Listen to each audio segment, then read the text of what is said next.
Trước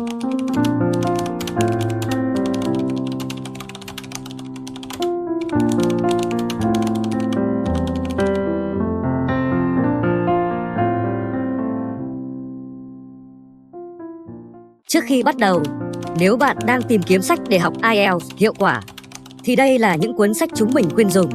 Bạn hãy xem ở phần giỏ hàng trong kênh nhé.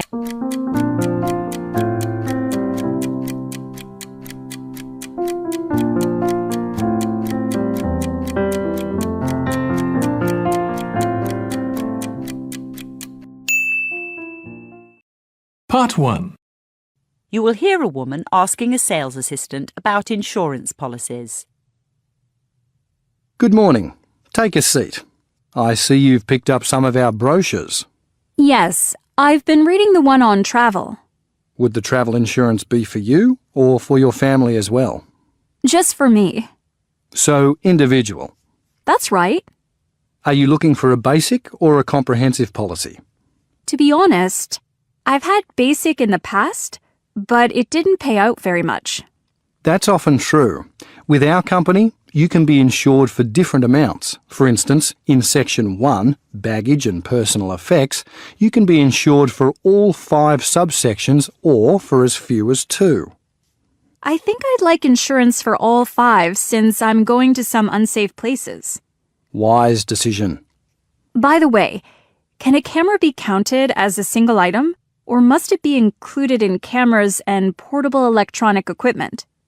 If you have an expensive camera, you can nominate it as a single item. Our maximum payout is $1,500. Occasionally, people have their camera and computer stolen together. If insurance is only taken out on subsection 2, this may not cover the replacement of both things. That's what happened with my previous policy. However, in that one, there was a higher limit for lost or stolen money. Yours is only $700. These days, with credit cards, people don't carry much cash, so we've set the limit accordingly. Still, we pay out well for documents. Indeed. In the disrupted travel section, reasonable costs is written for a missed connection or an early return instead of an amount of money. What exactly are reasonable costs? Put it this way. If you miss your flight due to poor weather that is verifiable, we pay $300 per day of lost time. If you arrive at check-in as the aircraft is leaving because you overslept, we still pay out, but only $100 a day. We rely on information from the airline to determine this. Are you also interested in vehicle insurance? Yes, I am. I'm about to buy a nice old car, a vintage Jaguar XJ6. Hey, I used to have one of those, although nowadays I prefer old motorbikes. Did you know you can insure a vehicle on its own, or you can include it in our multi-saver policy, along with your house and contents? Yes, I saw that. It's true I'm buying an expensive car, but I rent my house, so I'm not ready for multi-saver. I understand. Have you decided which level of cover you'd like for your car? Top cover. Are you sure? It is pricey. I know, but last time I had insurance, I wasn't covered for storm damage. Don't tell me that was just before the November hailstorm. Uh-huh. So, I need storm damage insurance. Also, I'd like my policy to start as soon as I've paid for it. With my old one, there was a stand-down period of 2 weeks. Would you believe I backed into a wall just 3 days after I'd taken out the policy? Oh, dear. Then, I spent months fighting with the insurance company over the value of my car. I know it wasn't worth much, but it was relatively new. If you choose top cover, we agree on a value for your car and renegotiate each year to avoid disputes. Again, it's not as cheap as some, but the policy works out better in the long run.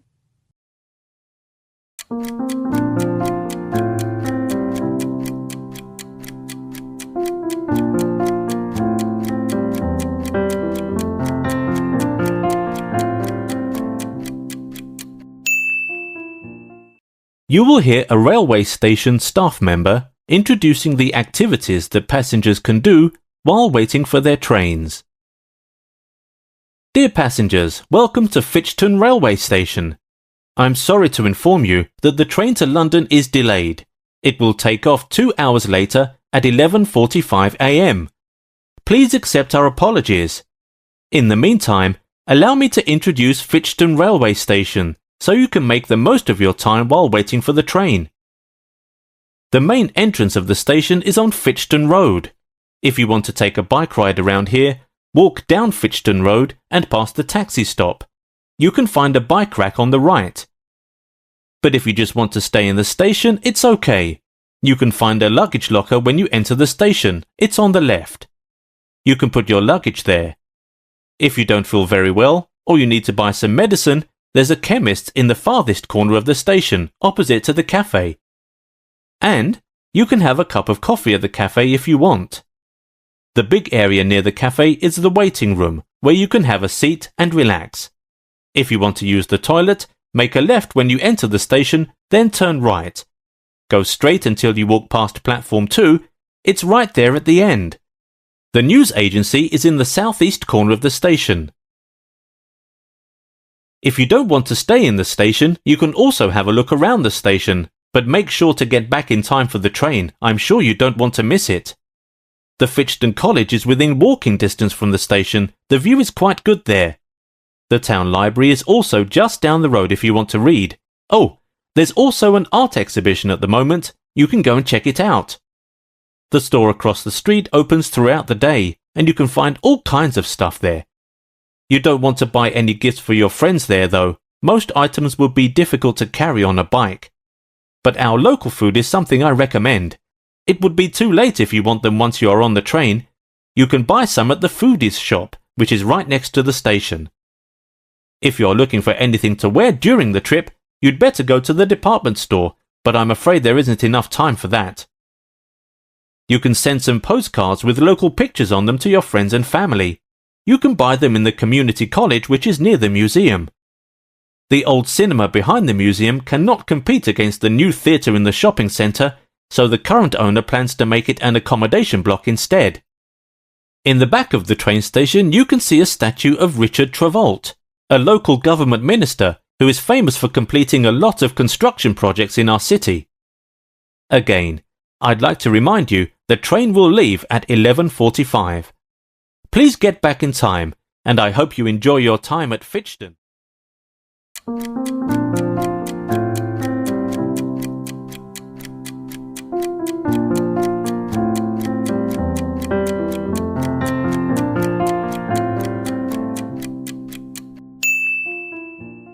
Section 3. You will hear two students called Helen and Paul talking to their tutor about a nursing course. Helen and Paul, congratulations to you both for doing so well the past semester. You two have exhibited an impeccable performance during your first year in the nursing program. I'd like to get some feedback from the two of you to better improve the program and to provide guidance for our prospective students. I'd like to start with you, Helen. So, first of all, which aspect of the program impressed you? Well, to be honest, when I was enrolled into the course, I was expecting a group of classmates my age. But as I stepped into the classroom for the first time, I was surprised by the diversity. Most were in their 20s, but there were also those in their 30s or even 40s. As it turns out, the intergenerational communication has sparked intense debate and new thinking, and I think that's something special about the programme that I appreciate very much. What about you, Paul? What do you think of the programme? For me, the group project we carried out last semester is another key feature of the programme. The whole class was divided into 8 different groups, working on 8 prospective cases. Team-building sessions were conducted in a collaborative way most of the time. Comprised of 5 members, our group studied acute pancreatitis. During the process, we broke the task into different parts and assigned them to each member. We were then able to tackle the complex problem by pooling our knowledge and skills. More importantly, stronger links were established between the group members. Because of the project, we've all become good friends. That's true. According to graduates, group projects prepare them for the work world in which teamwork and collaboration are increasingly the norm. So tell me, Paul, What else do you like about the program? I want to be a registered nurse working in a public hospital after graduation. So the internship provided is a valuable opportunity for clinical practice in a supportive learning atmosphere. However, I was amazed by the amount of written assignments since I thought the course should have focused more on practice-oriented learning. Well, I have to disagree with you, Paul. The essays demonstrate your understanding of the course. For me, writing essays is a process that involves critical thinking, which challenges me to develop my points more thoroughly. I thus manage to gain a diversity of perspectives. The program is designed to deliver basic and advanced theoretical knowledge of core concepts, including healthcare systems concepts, together with practicum or clinical practice experience to bridge the classroom content to the practice setting. So, I'm afraid written work is unavoidable. Also this year, we've added a module of law. How do you feel about that? At first, we felt that learning law is kind of redundant and too time-consuming. After a few sessions, we realised that it is necessary in dealing with future medical disputes. Do you have any suggestions for prospective students? What bothers me most is handing in essays on time. I almost missed the deadline once because there were 3 essays due within the same week, so rationalizing your time is critical. Well, that's true. The lectures deliver so much useful information. I have poor memory, so I kept making notes and revisiting them on a regular basis. To my surprise, at the end of the semester, I have learnt the key concepts by heart. How was the research? I heard that it was quite challenging. How did you manage to overcome the difficulties? That's true. The majority of us had no clue how to carry out the research at first. Fortunately, when I was digging up reference materials at the library, I sought help from the librarian. She taught me about finding the appropriate resources and choosing the proper research methods. Have you checked out the online forum? Yes, it has become a habit for me to visit the forum regularly. In a sense, it extends classroom learning. It is where the students post academic problems that they come across and get support from the faculty members. Some of my classmates didn't do so well during the placement tests. I feel that background reading is necessary. Lastly, do you have anything to say to the freshmen? I was really ambitious at first, trying to get straight A's on my transcript. I made tons of notes and worked hard even on the optional assignments to get extra credit. I stressed myself out before having an emotional breakdown. After consulting my advisor, I found it important to set realistic goals. Don't push yourself too hard. It is wise to sort out your priorities. Thank you for coming here today and providing valuable feedback on the program. Have a great summer break.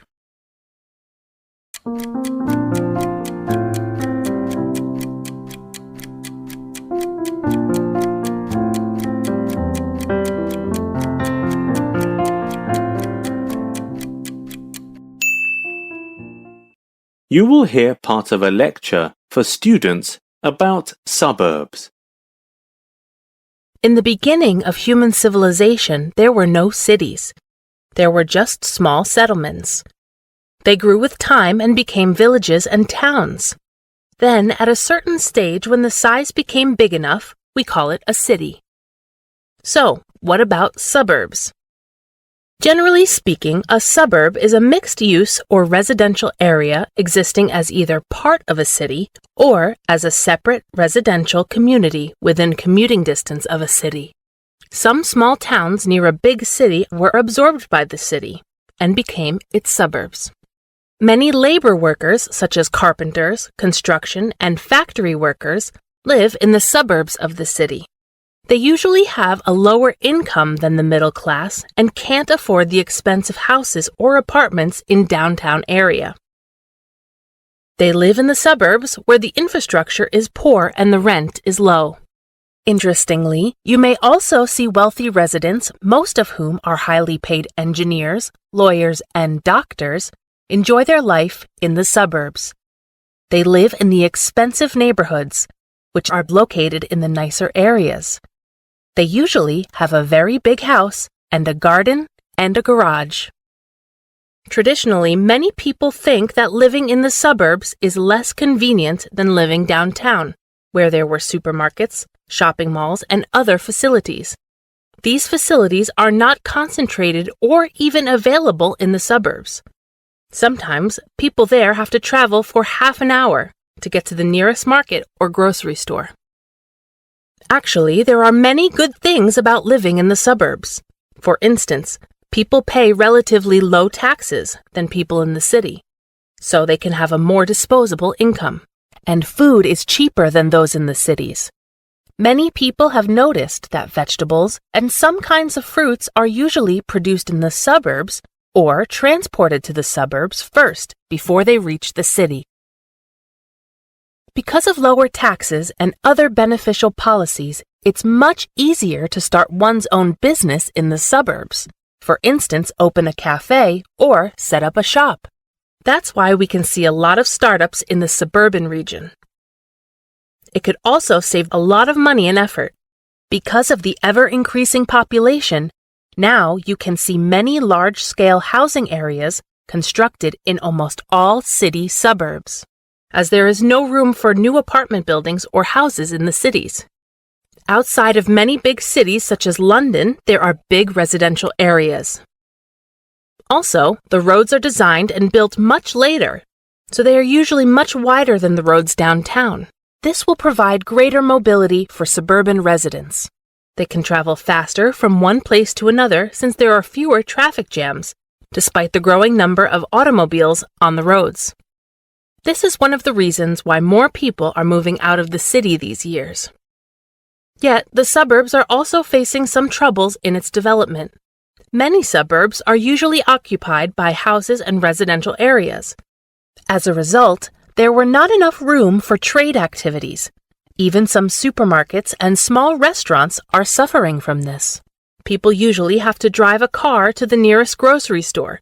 This warns the urban planning department to improve their work and have the vision to think ahead of time. I think you might be interested in an interview that we did with some residents in the suburban area of London. Their opinions can give us a picture of what suburban life is like compared to life downtown. Jack Simmons is an office worker who lives in the western suburbs of London. Through his observation, he thinks that although there are few public gyms or clubs, and it's not convenient to travel to the town for fitness classes, people in the suburbs actually do more exercise, such as jogging and swimming. So, he concluded that the suburban folks enjoy a much healthier lifestyle compared with their city counterparts. When we interviewed Ellen Simpson, a housewife who lives in the northern suburbs, she told us that living in the city center is a nightmare. She said the city center is always congested with both cars and people, and she could not stand it anymore. Though many of her friends live in the city and people are generally friendly there, she still prefers to live in suburban areas and has adjusted to living here now. We talked to an engineer named Robert Gregory, who works downtown and lives in the suburbs.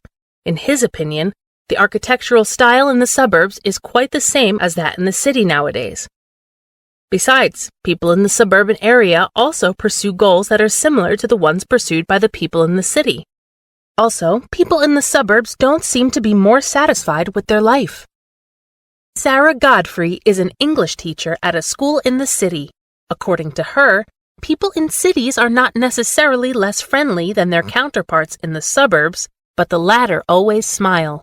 They go to the parks and have gatherings more often. These activities are important in improving life quality and the level of happiness.